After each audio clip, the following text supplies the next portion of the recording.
Okay, good morning. In the previous class in the series, we were learning about the opinion of the Gentile philosophers about Hashem and divine providence. We were learning that there's a perspective that many people have that seems to stem from their appreciation for Hashem and the greatness of Hashem. It actually leads them to make a egregious mistake about Hashem and His providence. The mistake I'm referring to is, as we were learning, is based on a verse in Hallel, Rama kol goyim Hashem al hashmayin k'yodei. Literally, that means Hashem is exalted above all nations. His glory is in the heavens. But one interpretation of that verse is that the verse is not talking about Hashem's greatness, but it's talking about how Gentiles, or not just Gentiles, as Chassidus says, there's also Hagoy Asher B'kirbecha, there's also the animal soul within. And there's a way the animal soul within us views Hashem. And how does a Gentile or the Gentile within view Hashem? That He is exalted in the heavens. He is high, He is holy, He is above, He is transcendent.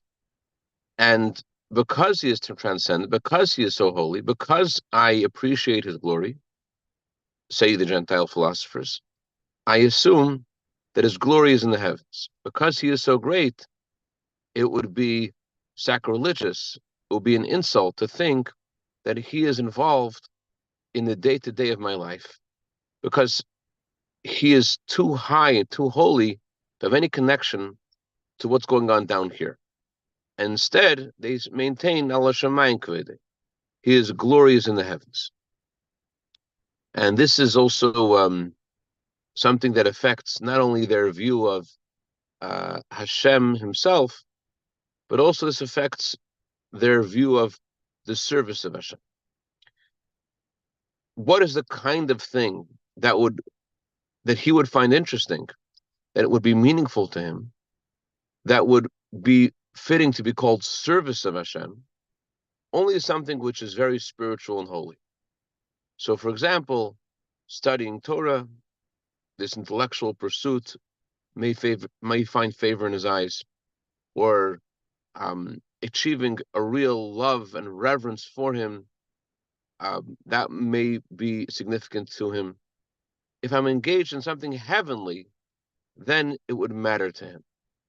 But if I'm engaged in something earthy, like putting on tefillin, that couldn't possibly have any significance to Him. It couldn't possibly matter to Him. Because, after all, Hashem is so high, so great, so transcendent, so the only thing that would be significant to Him is something which is also high, holy, and transcendent, and above the regular physical and mundane, above the here and now. So we respond in the next verse in Hallel. We say, Mik Hashem Elokeinu, who is like Hashem our God, Hamashpili Liris Vashamayim V'Aretz, who lowers Himself to look at the heavens and the earth. In other words, the Gentiles would be correct if Hashem would have some kind of limitation. If Hashem would be limited, then it would be correct to say that there are certain things that are closer to Him and certain things that are farther from Him. But if Hashem is truly infinite, then just like you cannot say that the earth is His natural habitat, you can't say that the heavens is a natural habitat either. Let's say this numerically. If we're talking about a large number, talking about 1 billion, so 1 million is closer to 1 billion than 1. But if we're talking about infinity, we're talking about someone who is infinite. Just like 1 is infinitely distant from infinity, so too is 1 billion and 1 trillion also infinitely distant, equally infinitely distant from infinity. With the number increasing to 1 billion or 1 trillion or more, you haven't gotten a tiny bit closer to infinity. You're still infinitely away from infinity. So Hashem is not just infinite in number. Hashem is beyond all parameters whatsoever. And because Hashem is beyond all parameters and all limitations, so there's nothing that a human being could do that could intrinsically have any meaning that would find favor in his eyes. There's nothing that we could possibly do to draw his attention, because he is infinitely beyond all parameters. What could we possibly offer him? So the only reason why our performance of mitzvahs, any mitzvah, whether it's love of Hashem or a physical action of putting on film, none of that could have any meaning to him at all. And the only reason that it does is because Hashem gave us the Torah. When Hashem gave us the Torah, he chose that these mitzvahs are significant to him, that this is what he wants, this is his desire, and therefore by doing a mitzvah, you connect to him. So it's not because of the intrinsic value of what a mitzvah is, rather it's because of the one who gave us the mitzvah, that he decided that a mitzvah should be something that he connects with. Or in the language of the Gemara in Shabbos, when Hashem gave us the Torah, the very first word Hashem used was Anechi. Anechi stands for I, my soul. I wrote my soul and I gave my soul in the Torah. He put his very essence in the mitzvah that we do. So, to say this more clearly, in the mistake that the Gentiles make about observance of Torah, there are two different details. One detail, one aspect is, one model of their mistake is that it's not possible that Hashem would tell us to learn to put on tefillin and to write a mezuzah on our doors because it's physical, it's an animal hide. Why would that matter? It's impossible.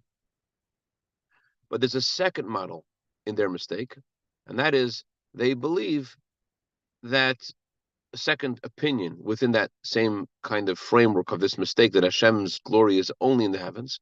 A second perspective in their stemming from the same erroneous vantage point is that it may be true that Hashem has given us these commandments.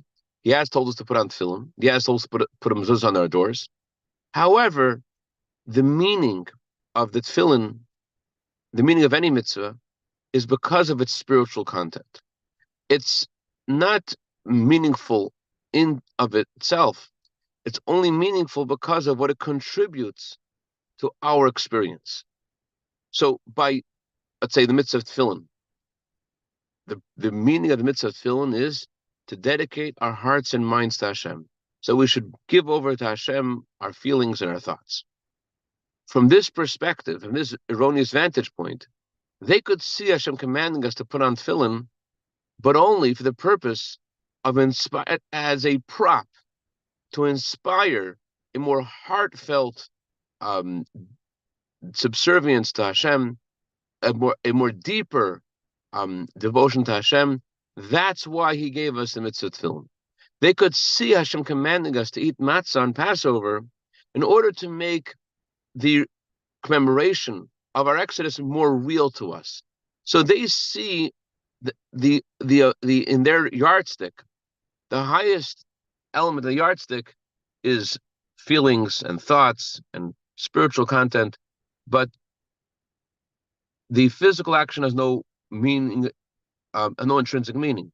It's merely a prop in order to enhance our experience.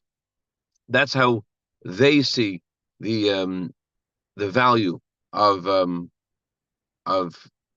how they could see, they could conceptually agree that Hashem would have commanded us to put on tefillin and to eat matzah because it's something that will contribute to our spiritual experience. That's how they could see this. But according to what we've just explained, that's inconceivable.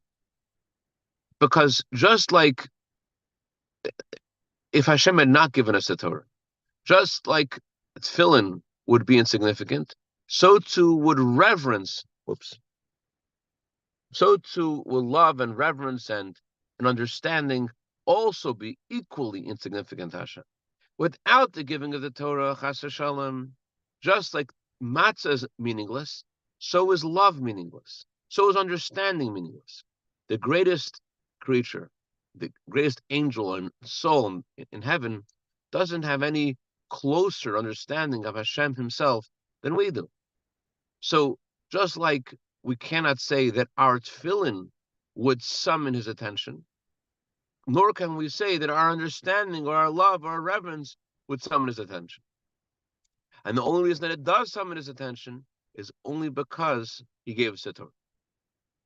So you can't make a distinction between tefillin, matzah, and love and reverence and understanding. Either they matter because Hashem chose them, or they don't matter because Hashem did not choose them. So once Hashem gave us the Torah, so then they have significance, but only because and only as much as he chose them. And that's why if you're performing a mitzvah according to the way Hashem said in the Torah, then it matters, then it does something. If it's not according to halacha, although it may seem kosher enough for you and how you feel right now, it doesn't necessarily have that impact.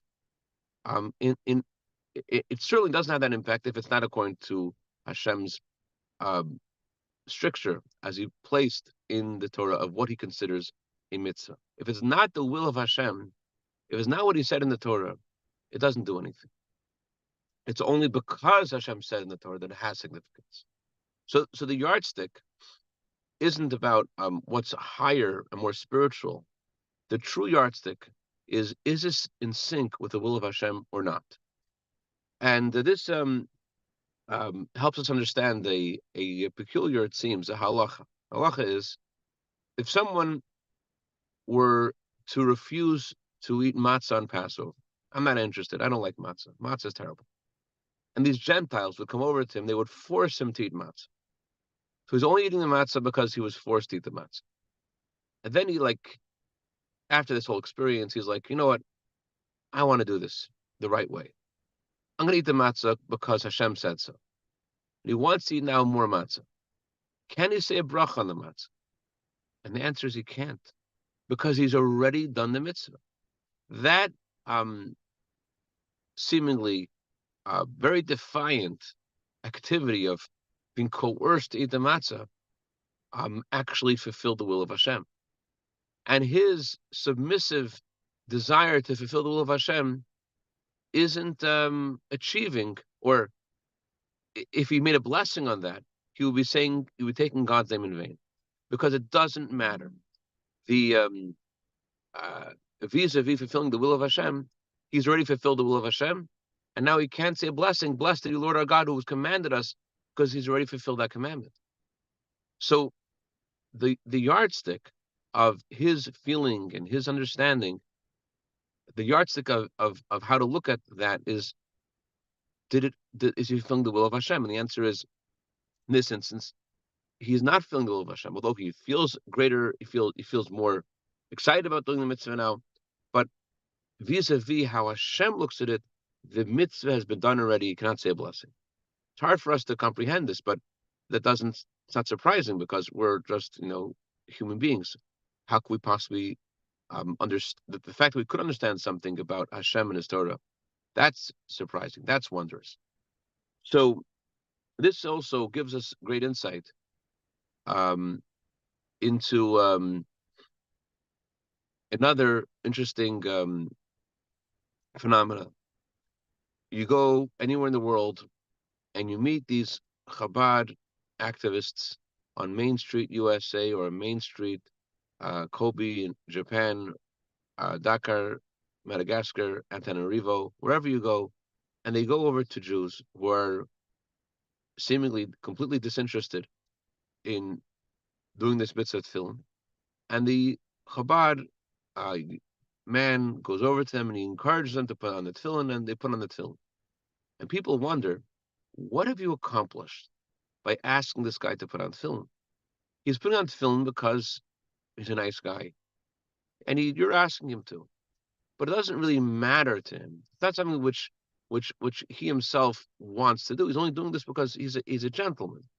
How could you possibly say a bracha on that kind of putting on film? That's a question people ask. It's not really coming from a sense of conviction, of understanding, of appreciation for the mitzvah. It's just because the person probably just wants to get you off of his back. So, first of all, just history shows us that literally tens of thousands of people have embraced Judaism fully as a result of this activity.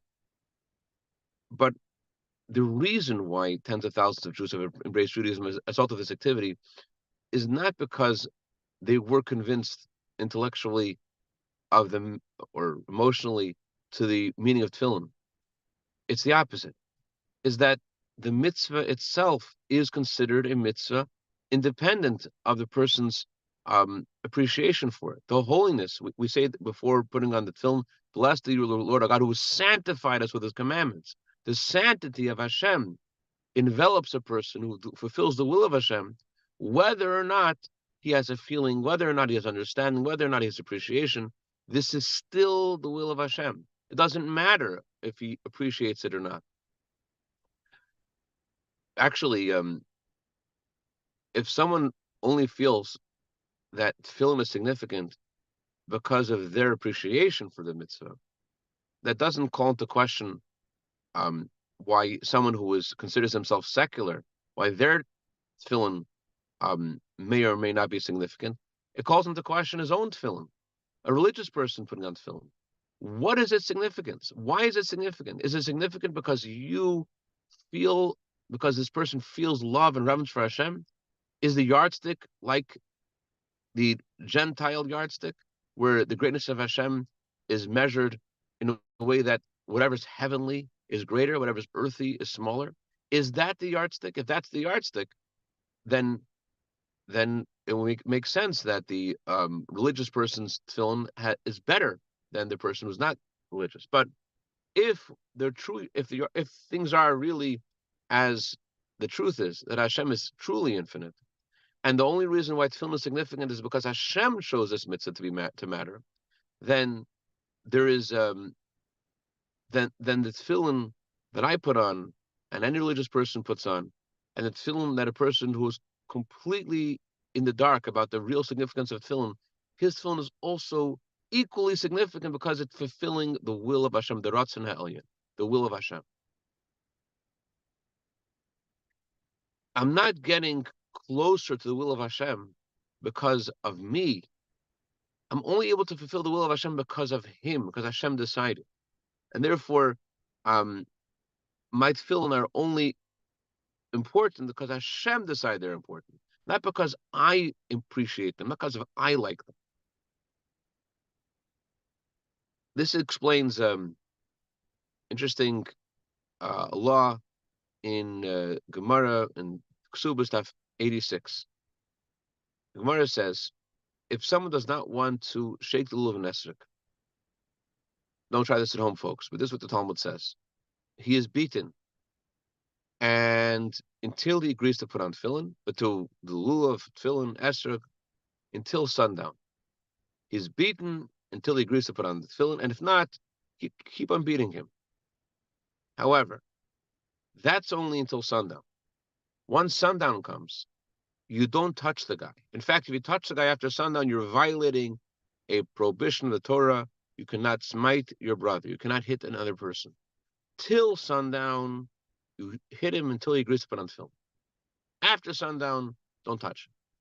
So in other words, the reason he's being beaten is not because as a consequence for violating the mitzvah of tefillin. The reason he's being beaten is because he needs to put on the tefillin, even though the only reason he's going to put on the tefillin is because he's being beaten. I'm putting on tefillin because I'm being beaten. And your first smack wasn't enough. It wasn't enough your second and third. Your 100th smack in the face is what pushed me over the edge and made me agree to put on the tefillin. You beat me so hard. And that's why I'm putting them on. So that's the will of Hashem. The tefillin are significant because it's the will of Hashem, not because of my feeling. I didn't want to do it. I'm only doing it because I don't want to be beaten up. And yet, somewhere within me, there is an echo to Hashem's desire. As a Jew, my soul wants the mitzvah. So although this isn't the practice today of beating someone up, however, when you meet someone and they haven't yet put on tefillin, you encourage them to put on tefillin, it may externally be, superficially be because that person is just a gentleman. But deep down, their soul wants this. And this is the mitzvah of tefillin. It's the mitzvah of tefillin because Hashem chose us as a mitzvah of tefillin. The Alter Rebbe has a line in Likutei Torah. He says, if Hashem would command us to chop wood, we would chop wood. It's meaningful because Hashem commanded us, because He put His essence in the Torah mitzvahs. That's why this matters. This also is very connected to what's going on in the world today with Israel. In the beginning of the Torah, it says that the Torah talks about the creation of heaven and earth. And Rashi says, why does the Torah talk about creation? In order that we should have a response to the Gentiles who say that we are thieves because we have stolen the land of Israel. And the response to that is, Hashem created the world, and therefore He gave the world to whoever is fitting in His eyes. With His will, He gave Israel. He gave Israel to them, and with His will, He took Israel from them, gave Israel to us. Chassidus explains that it's not just that there are Gentiles who are warring over a country in the Middle East, but there's also the voice of the Gentile, the animal soul within, who says that you're a thief. You're a thief for trying to bring godliness and holiness into the mundane. How could the mundane have any significance? You're a thief. You're trying to make that spiritual. It can't be spiritual. That's sacrilegious. Hashem's glory is in the heaven. Do something heavenly to connect to Hashem. So that voice is actually the same voice that says that divine providence can't possibly be true. And it's the same voice that says that a physical mitzvah can't be true. And it comes from this erroneous vantage point that Hashem has some kind of limitation, and therefore He's closer to the heavens and the earth. But we know, as King David writes in Hallel, Mi ka Hashem Elokeinu, who is like Hashem, our God, our perspective of Hashem is that He has no limitation whatsoever. Hamashpil leis b'shamayim v'aretz. He lowers Himself. He has to contract His light in order to connect to the heavens and earth equally. And therefore, the reason that tefillin is significant and Shabbos is significant and prayer and feelings and love and reverence for Hashem are significant it's because Hashem desires these things. That's why they matter.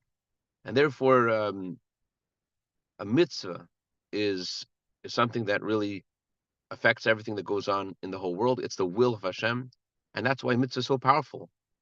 Just think about what happened last week with all these airlines, and someone just pressed a button. Someone pressed a button somewhere, and like all these airlines are not working, and the and banks and hospitals and the whole world turned over from one little button that was pressed, one little decimal point, something that was messed up, some tiny little thing. To realize the power of a mitzvah, every mitzvah, how it is the will of Hashem and brings Hashem's sanctity upon the world. And that's why a mitzvah is so impactful in our lives. The mitzvah brings us to want to do more mitzvahs. It's because of the intrinsic value and the holiness in the will of Hashem Himself. And that's why the next mitzvah, the next good thought, next good word, next good action, tip the scale and make it happen. Have a wonderful day, everybody. Make it happen. L'chaim, l'chaim. Great day, David. Great day, Rebel. Great day, L'chaim Peretz. See you guys.